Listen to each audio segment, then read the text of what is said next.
Iniciamos este nuevo episodio de Hitos de la Historia. Hoy día vamos a hablar sobre, yo diría, un tema importante que no ha sido muy abordado a propósito de la historia de América del Sur. Vamos a hablar de este libro, Preparados para la Guerra. Es un libro de dos autores,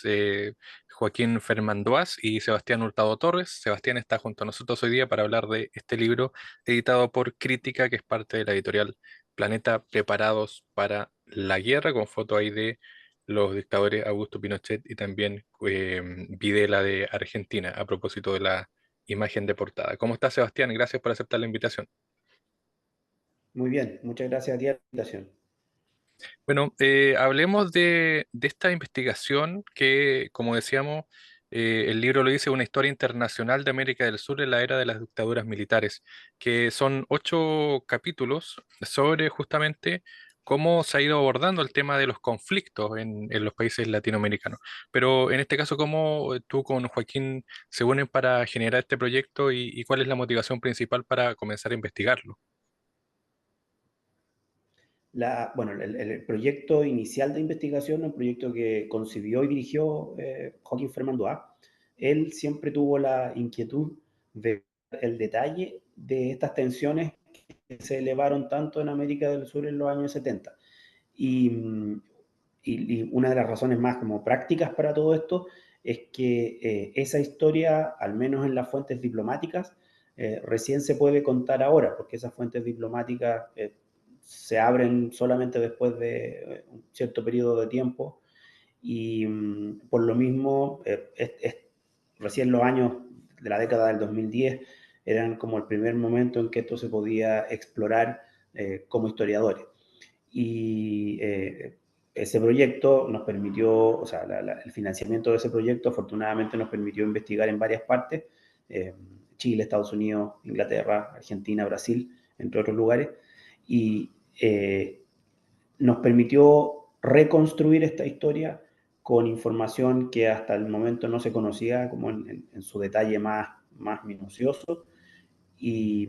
eso es lo que nos llevó a escribir este libro. En otras palabras, para ponerlo en términos muy simples y directos, bueno, ahora hay fuentes para escribir este libro que antes no estaban realmente disponibles. Y en ese sentido, bueno, el libro inicia con este capítulo donde se va dando contexto, por así decirlo, a la conformación de los países latinoamericanos después de las independencias. ¿Habían algunos conflictos de límites ya en ese momento cuando se comienzan a generar o a independizar los países latinoamericanos? En el momento mismo de la independencia, la cuestión de los límites es bien difusa. Y lo que los países sudamericanos al menos acuerdan después de la independencia es que se van a respetar los límites de las unidades jurisdiccionales de la corona española en América, lo que se llama el uti possidetis. Pero esas delimitaciones eran bien imperfectas, a veces eran confusas, en algunos casos ni siquiera estaba muy claro realmente cuál era esa delimitación al momento de la independencia. Y eso es lo que, en la medida que se van consolidando los gobiernos nacionales independientes en estos países, empieza a provocar controversia. Controversia entre los países hispanoamericanos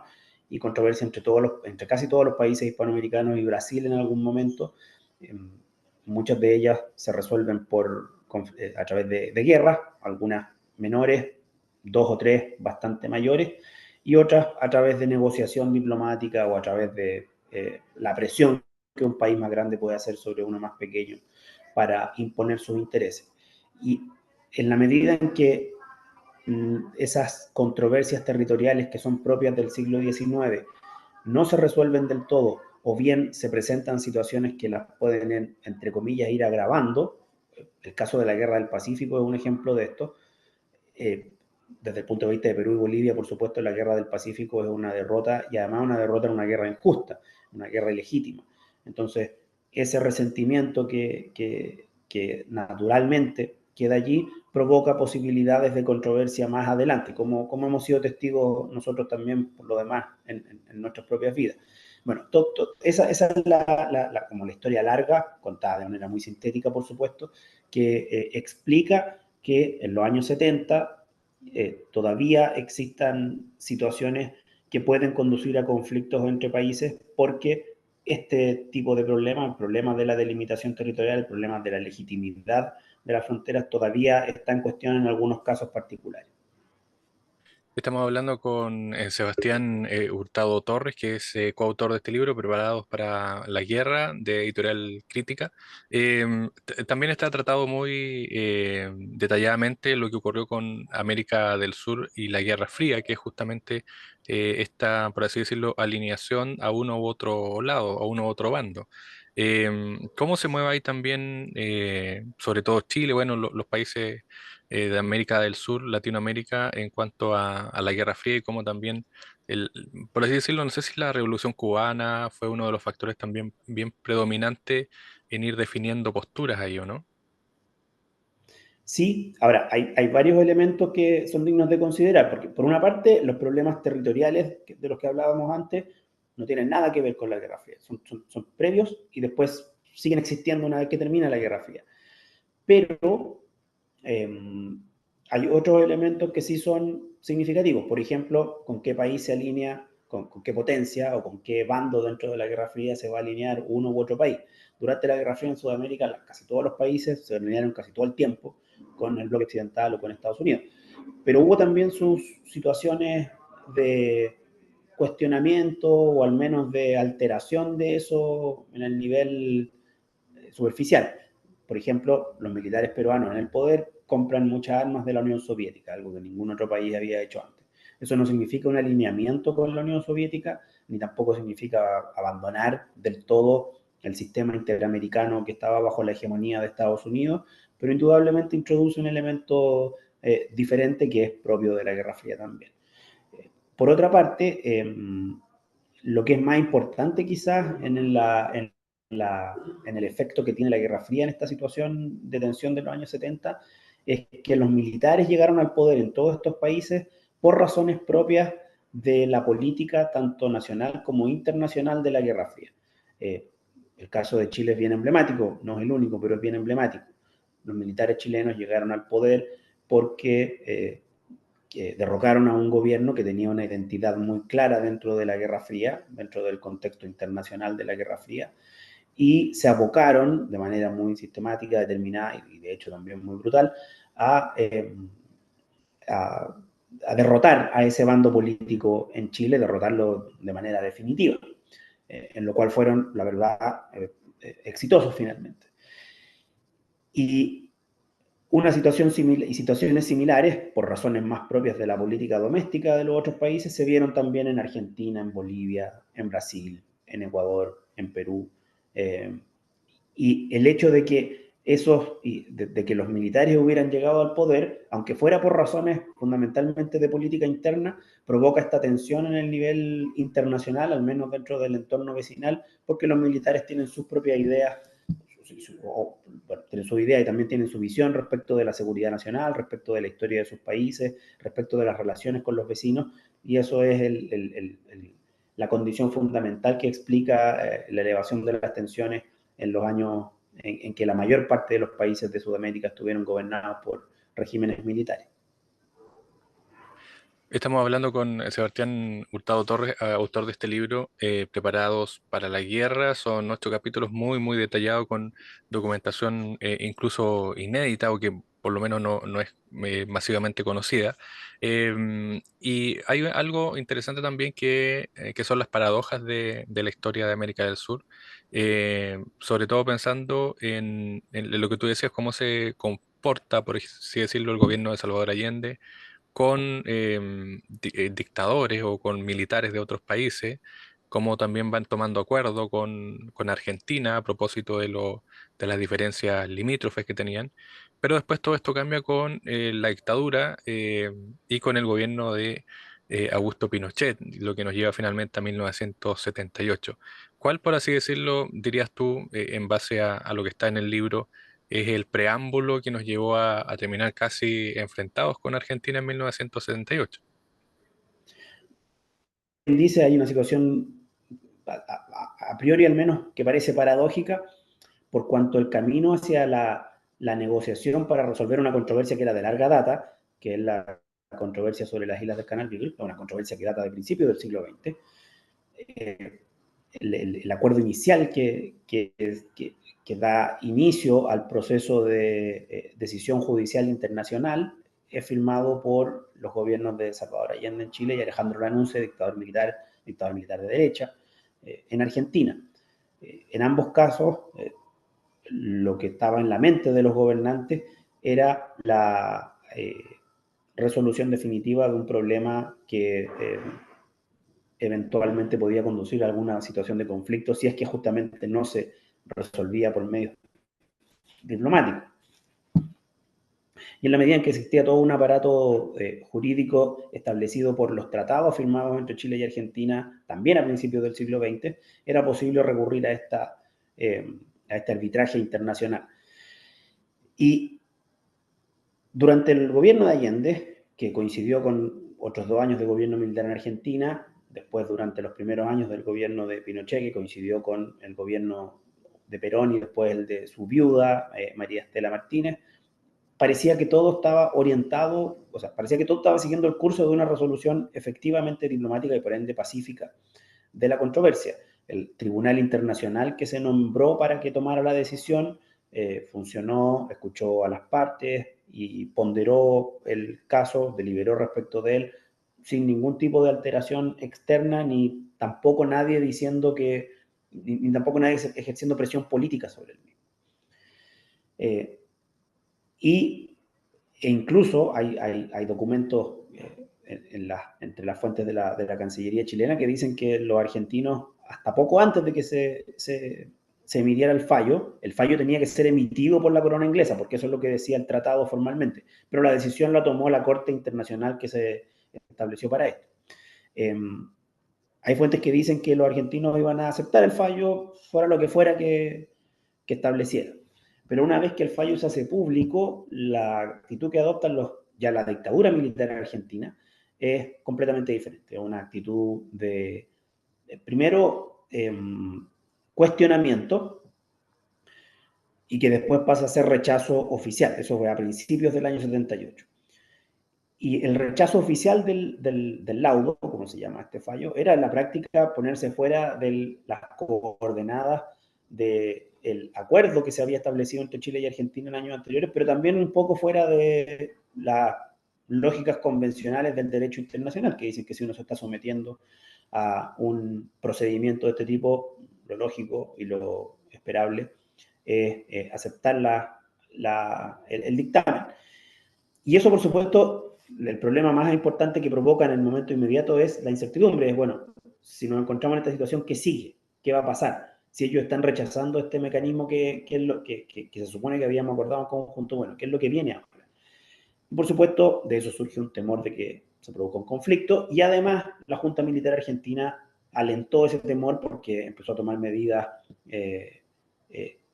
sobre todo a mediados del año 78, medidas cada vez más amenazantes que querían demostrar que cualquier negociación que se pudiera seguir con Chile directamente igualmente iba a ir acompañada de la amenaza de fuerza e incluso de la posibilidad de una guerra. En ese sentido hay como una suerte de estrategia por parte de los militares argentinos, en el sentido de mostrar que están dispuestos a llegar casi hasta las últimas consecuencias con tal de que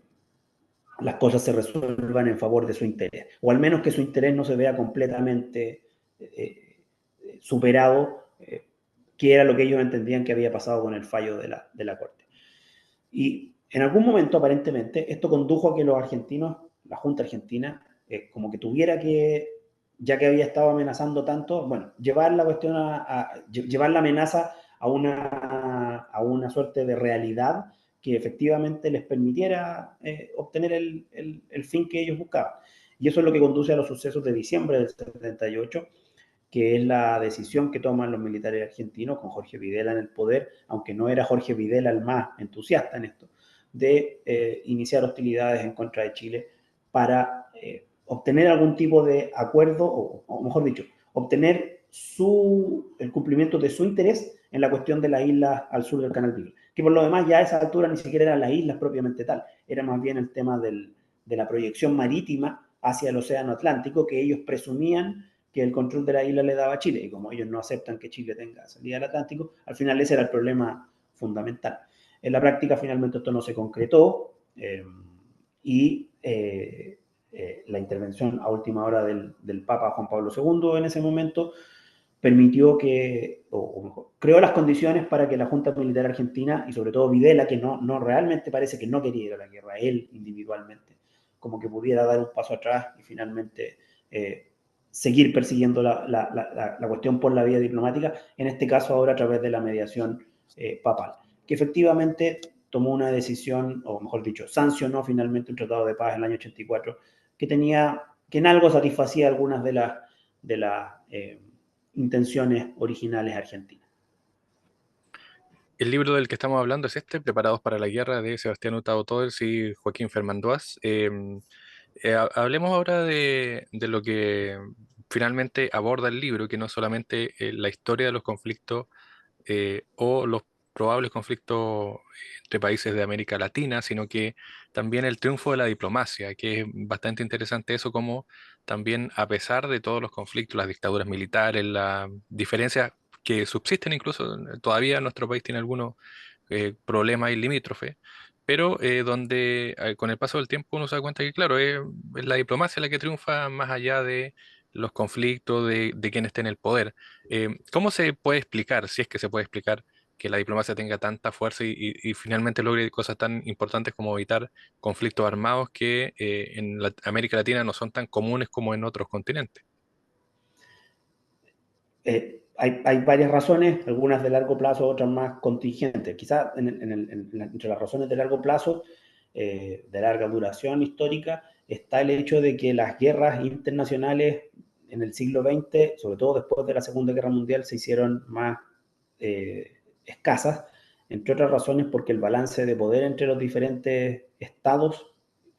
y sobre todo estados de relativamente similares capacidades materiales, hacía que para cualquiera de ellos la guerra con otro, con alguno de sus vecinos, fuera excesivamente costosa, fuera excesivamente dura. Nadie estaba en posición de decir, bueno, voy a empezar una guerra y la voy a ganar, y como la voy a ganar con seguridad, bueno, está en mi interés empezar la guerra. Y eso abre un camino a que la negociación y el diálogo permitan, si es que no resolver algunos problemas, porque muchos de estos problemas tampoco se resolvieron definitivamente en la época, sino que sencillamente como que se atenuaron, al menos sí evitar que se llegue al peor escenario posible en torno a esas controversias. Y eso es lo que creo que es lo que se vio más claramente en los años 70. Ahora, en parte, el éxito de todo esto, el éxito de la diplomacia, no es tanto el éxito de la negociación para obtener un resultado, es decir, no es que, como te decía antes, no es que se obtenga un resultado que resuelve el problema o que lo deja atrás. Pensemos en el caso, por ejemplo, de la oferta de Pinochet de entregar una franja de tierra a Bolivia a cambio de otra parte de territorio boliviano para que Bolivia pudiera tener acceso al mar. Eso no condujo a nada finalmente, eso no quedó en nada, pero el hecho de que existe una voluntad de negociación, de diálogo, de evitar que las cosas lleguen a sus peores consecuencias, que es representada por esta negociación y por este interés en el diálogo, en la conversación, es por sí mismo una señal de moderación de las fuerzas más belicistas, de las fuerzas que están más orientadas hacia tratar de obtener sus objetivos o de alcanzar sus objetivos a través de la fuerza. Es lo mismo que pasó en las conversaciones que se dieron entre diferentes líderes militares chilenos y peruanos, cuando se hablaba de que había una tensión entre Chile y Perú, cuando algunos movimientos de ambos gobiernos parecían señalar que existía la posibilidad de un conflicto, la conversación directa entre militares, que no es una conversación propiamente, no una conversación oficialmente diplomática, podríamos decir, pero que en la práctica terminaba haciendo eso, ayudaba también a bajar esta tensión, como era una demostración, además, no es solamente el contenido de la conversación lo que importa, sino que la demostración, eso ayudaba finalmente a que se, insisto, moderaran estas pasiones más bélicas. En el caso de la crisis del Beagle, la cuestión fue más fue más directa, fue al mismo tiempo más crítica, pero también la solución terminó siendo más directa, porque lo que se ofrece es una intermediación papal para que se alcance un acuerdo sobre ese territorio. Y al menos en la teoría, después de que se alcance ese acuerdo con el Tratado de Paz del 84, ese problema ya se resolvió, ya no debería volver a ser una fuente de controversia. En otras palabras, y para sintetizar la respuesta, lo que yo diría es que la diplomacia se puede imponer, y en este caso se impuso principalmente en razón de que creó las condiciones o ayudó a crear las condiciones para que quienes no estaban tan convencidos de que la guerra era el camino pudieran hacer valer su voz. Porque en ausencia de esa posibilidad de diálogo, en ausencia de esa posibilidad de conversación, lo que termina triunfando generalmente es la voluntad de imponer el interés a través de la fuerza, porque es lo que a muchos les da la impresión que es el único medio efectivo para hacerlo. Estamos hablando sobre este libro, Preparados para la Guerra, de Editorial Crítica. Ahí está el libro de nuestro invitado de hoy, Sebastián Hurtado Torres, y también Joaquín Fernández. Claro, hay diferencias, hay divergencias, hay cosas comunes como las dictaduras que gobiernan América del Sur en un determinado momento, em, pero también hay similitudes, y también en el libro se aborda en uno de los capítulos cómo también esas similitudes también son bastante complejas, que es el tema de los derechos humanos, que ahí sí hay colaboración, por así decirlo, entre las dictaduras. Pero también está la respuesta de Estados Unidos, que también empieza a presionar. ¿Cómo mirar esos puntos pensando en que quizás las dictaduras no eran todas del mismo color político, pero sí hay una colaboración entre ellas, que finalmente eh, termina siendo perjudicial para los ciudadanos que son perseguidos, ya sea en Chile, en Argentina, en Perú, en Brasil, en otras naciones? Otra de las paradojas de la historia de la época, salvo la dictadura peruana, en general las otras dictaduras eran conservadoras, anticomunistas y en algunos casos bien militantes en torno a ese discurso. Y por lo mismo entendían que una parte crucial, que una de las amenazas más importantes para la seguridad interna de esos países era la insurrección revolucionaria de izquierda, que se denominaba marxista o comunista, dependiendo de cuál fuera el caso. Y en virtud de esa concepción común es que se establecen estas instancias de cooperación, la más famosa es la Operación Cóndor, por supuesto, que eh,